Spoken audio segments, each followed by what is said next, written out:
Good morning students. आज मैं आपको एक्सरसाइज 5B बचे हुए सवाल बताने जा रहा हूँ। देखिए, क्वेश्चन आपसे कह रहा है सबसे पहले 8/9 की तुल्य भिन्न लिखिए जिसका अंश 48 तथा हर 72 है। अंश और हर जान लीजिए क्या होता है। सबसे पहले देख लीजिए भिन्न हमारी क्या है। भिन्न हमारी है 8/9। ठीक है, हमेशा याद रखिए जो ऊपर होता है उसको हम लोग बोलते हैं अंश, और जो नीचे होता है उसको हम लोग हमेशा बोलते हैं हर। तो आप लोगों को क्या पता चला? ऊपर वाली संख्या अंश होती है और नीचे वाली संख्या हर होती है, भिन्न चाहे कोई भी हो। तो अब हम सबसे पहले हम अंश को लाएंगे, फिर हर को। तो भिन्न हमारी क्या है, देखिए ध्यान से। भिन्न हमारी इसमें दे रखी है, भिन्न हमारी है 8/9। अब देखिए इसमें अंश को हमें 48 लाना है, अंश यानी ऊपर वाली संख्या। तो 8 में कितने का गुणा करें 48 आ जाए? तो 6 का। देखिए 6 का हमने गुणा किया, तो क्या आप केवल ऊपर गुणा करें छोड़ दें? नहीं, क्योंकि मैथ्स हमारी क्या कहती है, अगर आपने ऊपर गुणा किया है तो आपको नीचे अगर कोई संख्या है तो उसमें भी गुणा करना पड़ेगा, इसीलिए इस नीचे भी गुणा करना पड़ेगा। तो हमारी संख्या क्या आएगी? 8 6 48 और 9 6 54। तो देखिए हमारा ऊपर वाली संख्या हमारी है अंश और नीचे वाली हमारी क्या है? हर। देखिए अंश हमारा कितना आ गया? 48, और यही हमको लाना था। तो ये आपका पहले पार्ट का आंसर हो गया। अब दूसरा पार्ट क्या है? हर, जिसको कितना लाना है? 72। तो फिर से भिन्न देखिए मेरी क्या होगी सेकेंड पार्ट के लिए। भिन्न हमारी 8/9 ही लिखी जाएगी। अब आप लोग सब जान गए, ऊपर वाला अंश और नीचे वाला हर। अब की हर की बात हो रही है तो हमें नीचे वाली संख्या से मतलब है, ऊपर से कोई मतलब नहीं है। तो 72 लाना है, तो 9 में कितने का मल्टीप्लाई करें 72 आ जाए? 9 8 72। अब क्या नीचे मल्टीप्लाई करके छोड़ दें? नहीं, मैथ्स क्या कहती है, अगर नीचे मल्टीप्लाई किया जाए तो इफेक्ट खत्म करने के लिए ऊपर भी मल्टीप्लाई करना पड़ेगा। तो दोनों संख्याओं में मल्टीप्लाई करने की वजह से हमको नीचे ऊपर दोनों जगह मल्टीप्लाई करना पड़ता है। तो 8 8 64 और 9 8 72। तो देखिए हमने दोनों संख्याओं में मल्टीप्लाई किया, फिर ऊपर वाला हमारा क्या होता है? अंश, और नीचे वाला हमारा क्या होता है? हर। तो देखिए अब की हर 72 लाना था, तो मेरा हर 72 आ गया, और ये भी हमारा क्या हो गया? आंसर। तो स्टूडेंट समझ में आ गया किस तरीके से करते हैं। अब इसी टाइप का दूसरा सम देख लीजिए, फिर से भिन्न लिख लीजिए। भिन्न हमारी दे रखी है 16/24। ऊपर वाली संख्या अंश और नीचे वाली हर। ऊपर वाली संख्या अंश और नीचे वाली संख्या हर। अब की अंश हमें कितना बनाना है? 8। ठीक है, तो सबसे पहले वाले पार्ट को सॉल्व करेंगे, जिसमें अंश कितना बनाना है हमको? 8। तो देखिए हमने लिख दिया 16/24। अब 16 को अगर 8 बनाना है, यानी संख्या को हमें छोटी करनी है। 16 बड़ी संख्या है, 8 में छोटी संख्या है, यानी हमें संख्या छोटी करनी है। तो किसी भी संख्या को छोटा करने के लिए हमें भाग देना पड़ता है, तो हमको भाग देना पड़ेगा, हमको गुणा नहीं करना है। यहाँ वाले सवाल में हमको 8 को 48 में बनाना था, यानी 8 छोटा था, 48 बनाना था, 48 बड़ी संख्या थी, हमको गुणा करना पड़ा। हर 72 लाना था, यहाँ हर 9 था, बड़ी संख्या थी तो गुणा करना पड़ा। पर यहाँ पे हमको 16 को 8 बनाना है, तो इसका मतलब हमें क्या करना पड़ेगा? भाग करना पड़ेगा। तो कितने का भाग करें? तो 2 का डिवाइड कर दें। अब जब 2 का डिवाइड हमने ऊपर किया है तो हमें इसी संख्या में नीचे भी 2 का डिवाइड करना पड़ेगा, क्योंकि मैथ्स का नियम यही होता है कि जो कुछ भी करें दोनों संख्याओं में करें, केवल एक संख्या में नहीं किया जाता। तो जब डिवाइड करेंगे, ऊपर वाली संख्या में डिवाइड करेंगे तो 8 आएगा, और नीचे वाली संख्या में जब डिवाइड करेंगे तो कितना आएगा? 12। तो देखिए आपका अंश कितना आ गया? अंश आ गया आपका 8। ये आपका हो गया आंसर। अब सेकेंड पार्ट देखिए इसका। सेकेंड पार्ट फिर से भिन्न वही लिखिए, 16/24। अब की आपको हर कितना बनाना है? 6। तो अब की हमें 16 से कोई मतलब नहीं, क्योंकि हर हमारी नीचे वाली संख्या होती है, हमें नीचे वाली संख्या से मतलब। तो 24 में किससे डिवाइड कर दें कि 6 आ जाए? तो हमको सबको पता है 4 से।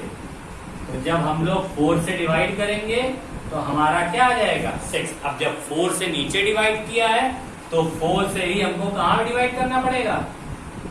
ऊपर भी डिवाइड करना पड़ेगा, क्योंकि हमने जब 4 से नीचे को डिवाइड किया है तो ऐसा तो है नहीं ऊपर में नहीं करेंगे, क्योंकि मैथ्स कहती है दोनों में करिए, तो दोनों संख्या में हमको डिवाइड करना पड़ेगा।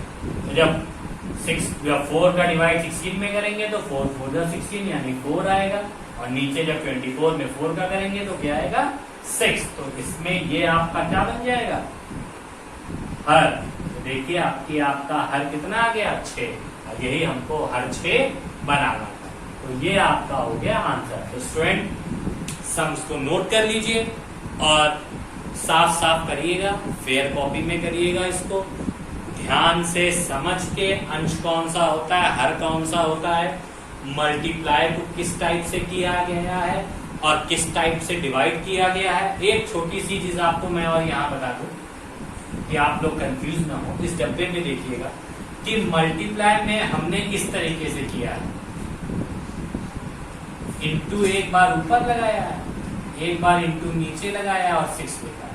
आप इसको इस तरीके से कर सकते हैं या इस तरीके से भी लिख सकते हैं कि आप 8/9 लिखिए, इस लाइन को पकड़ के लंबा कर दीजिए, ऊपर 6 करिए और नीचे 6 करिए। ये भी करेक्ट है और ये भी करेक्ट है, क्योंकि डिवीजन में मैंने देखिए एक ही लाइन का यूज किया।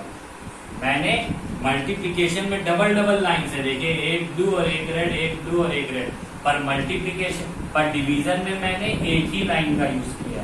तो डिवीजन को भी आप चाहें तो अलग अलग डिवाइड के फॉर्म में लिख सकते हैं, और चाहे तो एक साथ भी लिख सकते हैं। तो दोनों का मतलब एक ही होता है, चाहे आप इस तरीके से करें या इस तरीके से करें, बात एक है। ये मत समझ लीजिएगा कि यहाँ कुछ और है, यहाँ कुछ और है। प्रोसेस पूरा एक ही है, ये हमने समझाने के लिए आपको बताया।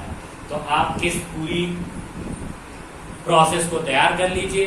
अंश और हर हमेशा याद रखिए कि ऊपर वाली संख्या अंश और नीचे वाली संख्या हर होती है। इसको नोट डाउन कर लीजिए। अब मैं इसके आगे के सम आपको बता रहा हूँ, और आगे वाला सम लास्ट सम होगा, इसके बाद आपकी एक्सरसाइज 5 भी कंप्लीट हो जाएगी।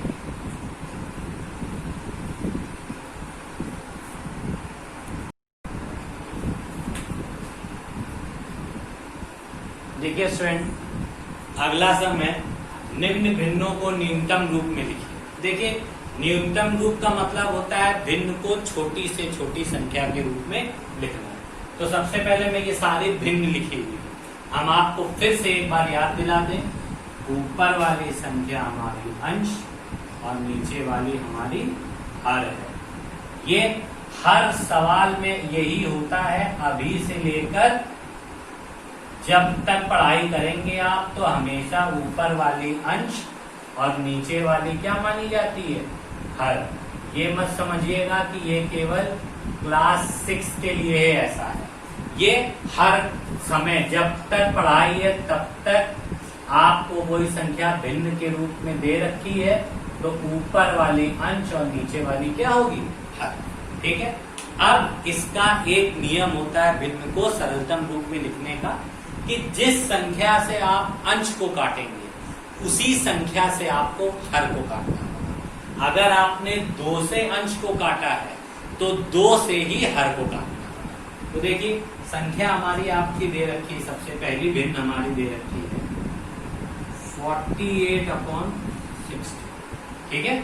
अब इसको अगर आप छोटी से छोटी संख्या से कट करते हैं तो भी आप कट कर सकते हैं, या आपको ऐसा कोई टेबल याद हो जिसमें 48 भी आए और 60 भी आए। जैसे 12 का टेबल होता है, 12 4 48 और 12 5 60। तो 12 से तो कट जाता है, हमको याद है। पर जिस बच्चे को नहीं याद है वो क्या करेगा, उसके लिए तरीका क्या होता है स्टूडेंट, आप आखिरी संख्या देखिए, इसमें 8 है और इसमें 0 है। इसका मतलब 8 2 के टेबल में आता है, और 0 अगर किसी संख्या में लगा है तो वो संख्या 2 से जरूर कटेगी। तो इसका मतलब 2 से 48 भी कट जाएगा और 2 से मेरा 60 भी कट जाएगा। तो देखिए कैसे काटेंगे, 2 2s 4 and 2 4s 8। ठीक। अब नीचे वाले में कट करिए, 2 3s 6 और ये हमारा आ गया 0। अब देखिए मेरा क्या है, 4 और यहाँ 0 है, इसका मतलब 2 से कटेगा। 4 है वो तो 2 से कटता ही है। तो 24 को जब कट करेंगे, 2 1s 2 and 2 2s 4, 2 1s 2, 2 5s 10। देखिए 12/15 आ गया। अब ऐसा टेबल हमें ढूंढना है जिसमें 12 भी आता और 15 भी, तो वो है टेबल 3 का। 3 4s 12 and 3 5s 15। तो आंसर आपका क्या आ गया स्टूडेंट्स, आपका आंसर आ गया 4/5। ठीक है। ये भिन्न का न्यूनतम रूप हो गया, क्योंकि अब कोई ऐसा टेबल नहीं है जिससे 4 भी कट हो और उसी से 5 भी कट हो। हमको अंश और हर को एक ही पहाड़े से कट करना होता है। ठीक है स्टूडेंट। तो ये आपका पहला सम कंप्लीट हो गया। अब दूसरा देखिए, दूसरे में फिर से वही चीज है, 72/90। अब की हम थोड़े से बड़े टेबल में जा रहे हैं, क्योंकि आप लोग 6 में हो, ये तो कंफर्म है, हमको पता है आप लोगों को 20 तक टेबल लर्न होंगे। बट हम अगर थोड़ी देर के लिए भूल जाए कि आपको 20 तक नहीं लर्न है, तो 10 तक तो लर्न होते ही हैं। तो हमको पता है 10 तक टेबल अगर लर्न है तो हमको पता है 72 और 90 ये दोनों 9 के टेबल में आते हैं। तो हम 9 से अगर कट करें तो 9 8s 72 और 9 10s 90, 8/10 आ गया। अब हमको पता है 8 भी 2 के टेबल में आता है और 10 भी 2 के टेबल में आता है। तो 2 4s 8 और 2 5s 10। अब बताइए ऐसी कोई डिजिट है क्या जिससे 4 और 5 दोनों कट हो जाता हो? ऐसी कोई कॉमन टेबल नहीं है, मतलब ऐसा कोई पहाड़ा नहीं है जिस पहाड़े में 4 भी आए और 5 भी आए। तो इसीलिए अब इससे छोटी भिन्न हो नहीं सकती। तो आपका 4/5 आंसर हो गया। अब तीसरा नंबर देखिए, सवाल में क्या है, 150/90। इसकी आपको हम एक ट्रिक दे देते हैं। हमेशा याद रखिएगा कि अगर संख्याओं के पीछे आपको 0 दिख जाए तो सबसे पहले 0 से 0 को काट दीजिए, जिससे संख्या अपने आप छोटी हो जाएगी। तो अब जो संख्या बच गई हमारी, वो हमारी क्या हो गई संख्या, 15/9। क्यों, 0 से 0 कट गया तो संख्या हमारी क्या हो गई, 15/9। अब वो टेबल बताइए जिससे 15 भी कट जाए और 9 भी कट जाए। वो टेबल है आपका 3 5s 15 और 3 3s 9। अब 5 और 3 आया तो अभी तक अब कोई ऐसा टेबल नहीं है जिससे 5 भी कटे और 3 भी कटे, यानी ऐसा कोई पहाड़ा नहीं है जिसमें 5 को भी काटा जा सके और 3 को भी काटा जा सके। इसीलिए ये भिन्न इससे ज्यादा छोटी नहीं हो सकती। तो 5/3 आपका क्या हो गया आंसर। अब ध्यान नंबर देख लीजिए, 16/24। हमने आपको बताया था कि टेबल, ऐसा टेबल पढ़ाइए जिससे 16 कट जाए, 24 भी कट जाए। तो हमको पता है कि इसका लास्ट डिजिट 6 है और इसका लास्ट डिजिट 4 है। 6 और 4 दोनों 2 के टेबल में आते हैं। इसका मतलब ऊपर वाली संख्या भी 2 से कट जाएगी और नीचे वाली संख्या भी 2 से कट जाएगी। तो काटिए, 2 8 जा 16, 2 1 जा 2, 2 2 जा 4। ठीक, 12 आ गया। अब 8 भी 2 से कटता है और 12 भी 2 से कटता है, तो 2 4 जा 8 एंड 2 6 जा 12। फिर देखिए 2 के टेबल से 4 भी कटता है और 2 के टेबल से 6 भी कटता है, तो फिर कट कर दीजिए। 2 2 जा 4, 2 3 जा 6। अब फिर वही बात आ गई कि ऐसा कोई टेबल नहीं है जिससे 2 और 3 दोनों एक साथ कट जाएं, तो ऐसा कोई टेबल नहीं है। इसका मतलब अब भिन्न और छोटी नहीं हो सकती, तो इसका आंसर आपका क्या आ गया, 2/3। तो स्टूडेंट ये आपके सारे सम कंप्लीट हो गए। आपकी एक्सरसाइज 5B भी कंप्लीट हो गई। मैंने आपको इस पूरे सम्स को बता दिया है। इस पे आपको याद क्या रखना है कि जिस संख्या से हमको ऊपर वाली संख्या को काटना है और उसी संख्या से आपको नीचे वाली संख्या को भी काटना होता है। मतलब जिस संख्या से अंश कटेगा उसी संख्या से हर भी कटेगा। इसी तरीके को आप याद रखिए। ये तरीका ऐसा नहीं है कि केवल 6 में यूज हो, 7th में हम जब पहुंच गए तो अंश किसी और टेबल से कटेगा और हर किसी और टेबल से कटेगा, ऐसा नहीं होता है। ये मैथ्स का रूल है कि जिस संख्या से आप अंश को काटेंगे उसी संख्या से आपको हर को काटना पड़ेगा। तो मैंने वो आपको काटने वाले सारे सम्स की प्रैक्टिस करा दी है। ये सारे सम्स आप लोग फेयर कॉपी में नोट कर लीजिएगा। अगर कुछ भी आपको समझ में नहीं आए तो आप हमको मैसेज या कॉल के थ्रू पूछिए।